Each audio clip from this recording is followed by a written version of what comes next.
Are you ready to fall into some good content? See what we just did there? As the temperatures drop, you may want to stay closer to home or at the very least indoors. But you need something to do while you are staying warm, right? Of course you do, and we have some suggestions. Woman of the Hour. True crime buffs, this is your time. That's because there seems to be an abundance of projects right now geared towards those who love content based on real-life whodunits. This time around, Kendrick is throwing her hat in the ring. Woman of the Hour is the pitch-perfect star's directorial debut and dramatizes the true story of Rodney Alcala, who became known as the dating game killer, for appearing on the show prior to being discovered as a serial killer. In addition to directing the film, Kendrick stars as Cheryl Bradshaw, who appeared as a bachelorette in an episode of The Dating Game in 1978, where she crossed paths with the murderer.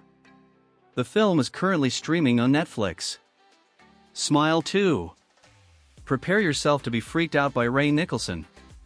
That's because the son of Jack Nicholson has a smile on display in this horror film, which is as disturbingly creepy as his dad's performance in The Shining. The supernatural sequel to the 2022 film stars Naomi Scott. About to embark on a new world tour, global pop sensation Sky Riley, Naomi Scott, begins experiencing increasingly terrifying and inexplicable events, according to the movie's trailer. Overwhelmed by the escalating horrors and the pressures of fame, Sky is forced to face her dark past to regain control of her life before it spirals out of control.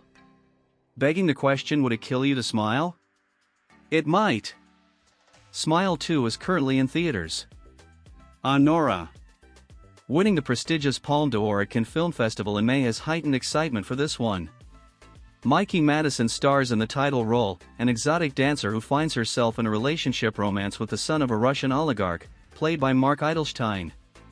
Anora was something we collectively felt we were transported by, we were moved by, said Greta Gerwig, who served as president of this year's Cannes jury.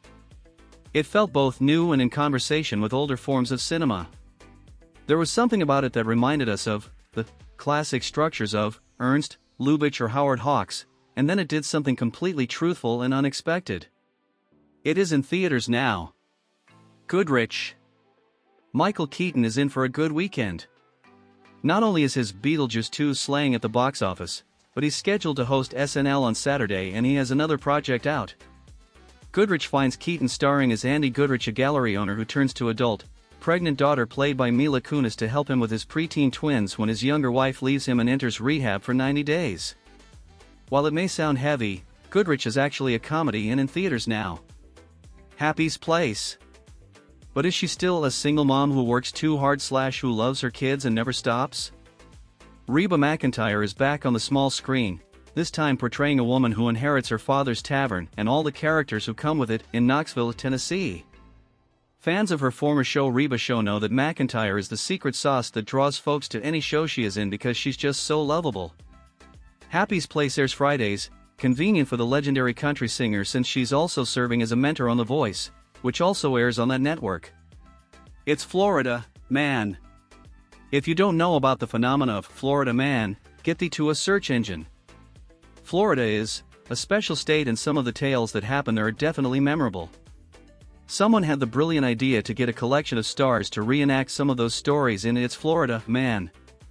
The show features Anna Faris, Simon Rex, and Sam Richardson. So if you love a good anthology with half-hour episodes, big names and know that did not just happen, head over to HBO or Max to enjoy this.